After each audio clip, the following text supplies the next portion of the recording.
এই ইফতার মাহফিলের যারা সাফল্যমণ্ডিত করতে যাচ্ছেন, আমার অত্যন্ত শ্রদ্ধাভাজন ব্যক্তি, এই এলাকার বিএনপির সাবেক আহ্বায়ক ও ইউনিয়ন পরিষদের চেয়ারম্যান আব্দুল আলিম মোল্লা উপস্থিত আজকের এই অনুষ্ঠানের মধ্যমণি, যাকে নিয়ে এই চত্রাপুর এবং সাদুল্লাপুরের মানুষ আগামী দিনে পাবনার রাজনীতিতে কর্ণধার মনে করেন। সে আমাদের প্রিয় নেতা, পাবনা জেলা বিএনপির সাবেক সাংগঠনিক সম্পাদক, অত্র এলাকার কৃতি সন্তান, আন্দোলন সংগ্রামের পরীক্ষিত জননেতা মাহমুদুর নবী স্বপন। উপস্থিত আছেন বাংলাদেশ জাতীয়তাবাদী শ্রমিক দল কেন্দ্রীয় সংসদের বিপ্লবী সাংগঠনিক সম্পাদক, পাবনা জেলা শ্রমিক দলের বারবার নির্বাচিত সাধারণ সম্পাদক, প্রখ্যাত শ্রমিক নেতা আব্দুল গফুর, পাবনা থানা বিএনপির সাবেক সাংগঠনিক সম্পাদক, পাবনা জেলা বিএনপির আহ্বায়ক কমিটির সদস্য সর্দার সেলিম রেজা, আমাদের এই পার্শ্ববর্তী সুজানগর পৌরসভার নির্বাচিত বিএনপির সাধারণ সম্পাদক, ছাত্র দলের সোনালী ফসল জসিম বিশ্বাস, উপস্থিত এই সাদুল্লাপুর ইউনিয়ন বিএনপির সাবেক আহ্বায়ক, আমাদের অত্যন্ত শ্রদ্ধাভাজন ব্যক্তি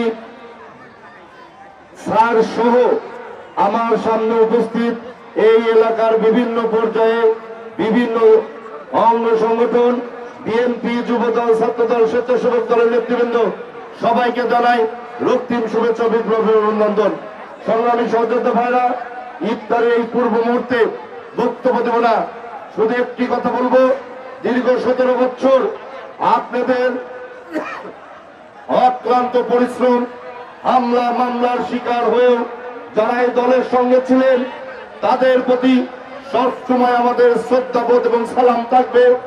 এই দলকে সুসংগঠিত করার জন্য যারা কাজ করে গিয়েছেন, যারা কাজ করছেন, তাদের পাশে আমরা অবশ্যই থাকব।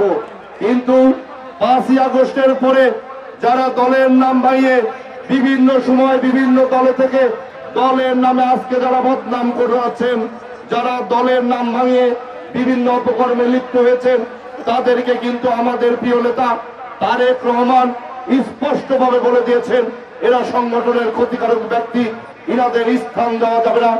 আপনারা জানেছেন এইসব পার্শ্ববর্তী বিভিন্ন অঞ্চলের লোকজন, কেউ আওয়ামী লীগের সঙ্গে থেকেছে, কেউ আওয়ামী লীগ করেছে, কেউ কিংস পার্টি করেছে, কেউ বা কোনো দলে যোগ দিয়েছে।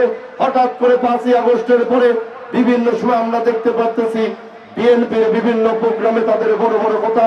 তাই দল এই দুঃসময় যারা দলের জন্য শ্রম দিয়েছেন, তারাই আগামীতে ইনশাল্লাহ দল করবেন, এই আশা প্রত্যাশা রেখে মাহে রমজানের শুভেচ্ছা এবং অগ্রিম ঈদের শুভেচ্ছা জানিয়ে আমি আমার বক্তব্য শেষ করলাম।